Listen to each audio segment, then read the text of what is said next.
Ih, bohong. Aku hanya memikirkan satu peraturan penting. Kenapa kau lakukan hari ini kalau kau bisa melakukannya besok? Hahaha. Few moments later.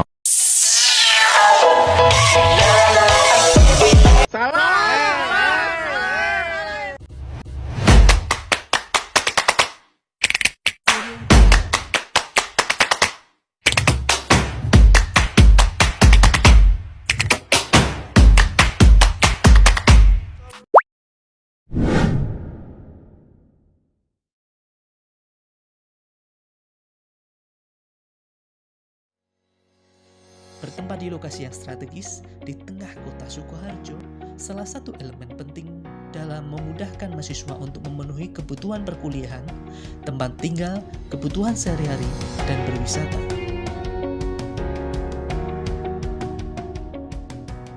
Program studi pendidikan yang menciptakan tenaga profesional siap kerja untuk membantu individu yang memiliki masalah pribadi, hubungan sosial, belajar, dan karir. Bimbingan dan konseling Univet berdiri sejak tahun 1983 dengan nama Psikologi Pendidikan dan Bimbingan, kemudian berganti nama menjadi Bimbingan dan Konseling dengan akreditasi B. Lebih dari 1.800 alumni lulus dari BK Univet dengan mayoritas sebagai guru, pengawas pendidikan, dan kepala sekolah. Melalui dosen-dosen yang minimal bergelar magister dan syarat akan pengalaman, kurikulum dirancang secara komprehensif untuk menciptakan mahasiswa yang terampil, komunikatif, berdaya saing, dan profesional. Beberapa kegiatan perkuliahan yang dilakukan dalam menumbuhkan dan mengembangkan profesionalitas mahasiswa antara lain layanan klasikal, konseling individual, konseling kelompok, bimbingan kelompok, instrumen tes dan non-tes, pengembangan media, seminar dan workshop BK, dan pengadministrasian. Segudang prestasi pun sudah ditorehkan mahasiswa di berbagai daerah di Indonesia seperti juara umum media pembelajaran tingkat nasional tahun 2017, finalis Indonesian Counseling Competition 2019, Perparprov 3 2018 Surakarta cabang atletik kategori 1500 putra, juara futsal antar perguruan tinggi se-Jawa Bali tahun 2017 dan 2018. Munculnya prestasi salah satunya dipengaruhi oleh terpenuhinya fasilitas dari bimbingan dan konseling seperti laboratorium bimbingan dan konseling terstandar, ruang micro teaching terstandar, ruang kelas yang nyaman, perpustakaan pusat dan prodi yang memiliki lebih dari 8.000 koleksi buku cetak maupun elektronik, ruang dosen, dan unit pengembangan karir dan alumni. Selain itu, masih ada fasilitas umum seperti parkiran yang luas, lapangan untuk berolahraga, dan berbagai unit kegiatan mahasiswa sebagai wadah pengembangan diri mahasiswa. Ayo, Bergabung bersama kami.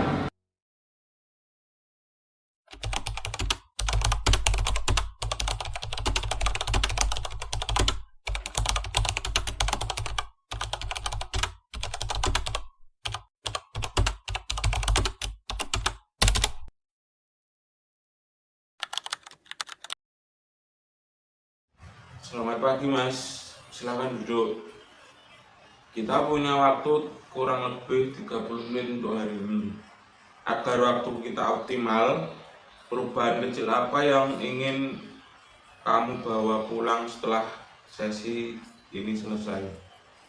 Selamat pagi Pak, saya sering merasa gugup dan tidak pede karena presentasi di depan kelas. Tangan saya dingin dan berpikir langsung ngeblank karena takut salah, lalu tertawakan teman-teman. Saya ingin bisa lebih tenang dan percaya diri saat maju, Pak. Baik, jadi fokus kita hari ini adalah menemukan strategi kecil agar Mas bisa tampil lebih tenang dan percaya diri saat presentasi ya. Iya Pak, betul sekali. Oke, Mas.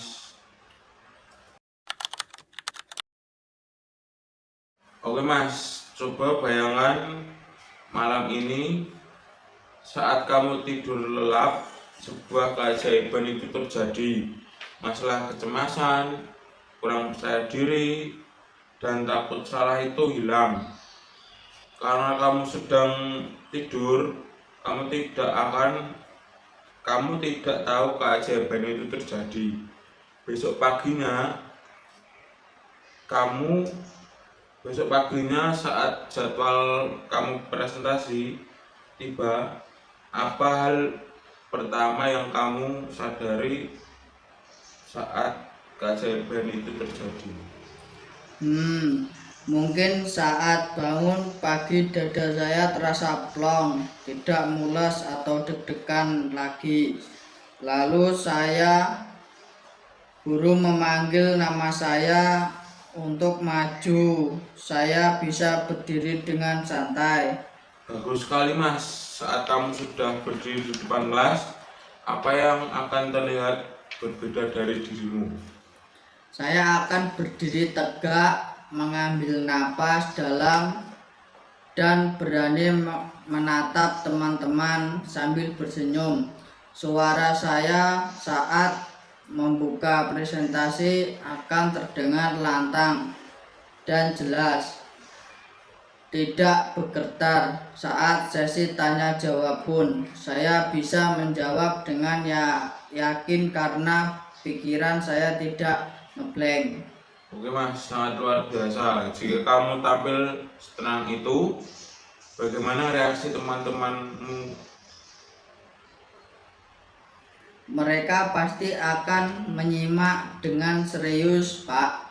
Tidak akan yang berisik-berisik atau menertawakan saya karena saya terlihat siap. Oke, baik Mas.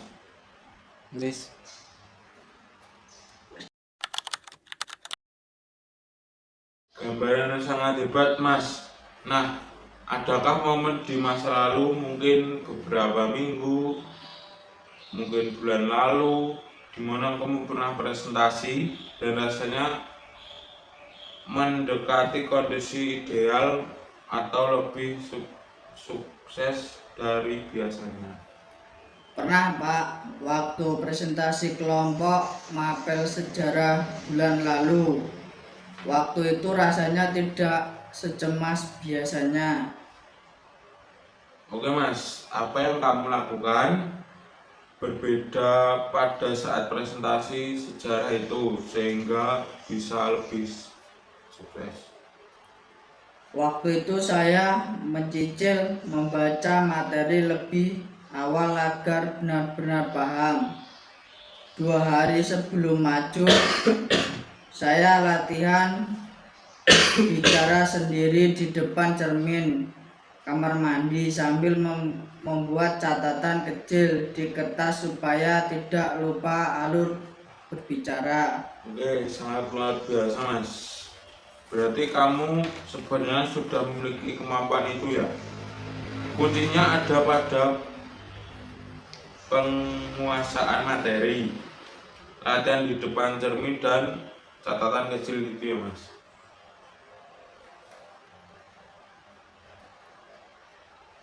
Saya akan mengulangi cara itu, Pak. Saya akan menguasai materi lebih awal dan latihan di depan cermin.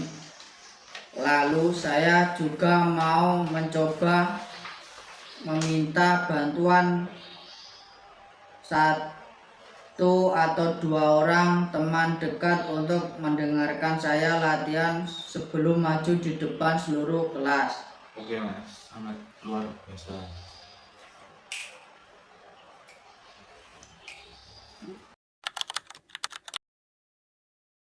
Nah, langkah selanjutnya apa yang bisa kamu lakukan minggu ini agar bisa sedekat mungkin dengan kondisi keajaiban yang kamu harapkan? Saya akan mengulangi cara itu, Pak. Saya akan menguasai materi lebih awal dan latihan di depan cermin.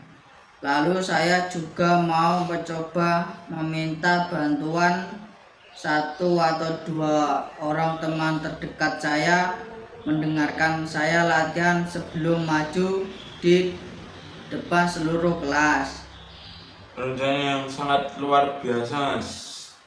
Memulai latihan dari lingkup kecil, teman teman dekat akan sangat membantu mentalmu. Jadi komitmenmu adalah mempraktikkan 3 langkah latihan ini ya Mas. Iya Pak, saya berkomitmen untuk mencobanya. Bagus sekali. Bapak yakin kamu bisa melakukannya. Karena kamu siswa yang mau berusaha keras. Terima kasih sudah berbagi hari ini, Mas. Bapak tunggu cerita suksesmu minggu depan. Terima kasih banyak atas bimbingannya Pak. Saya pamit duluan. Selamat siang Pak. Selamat siang Mas. Tetap semangat. Ja. Saatnya sudah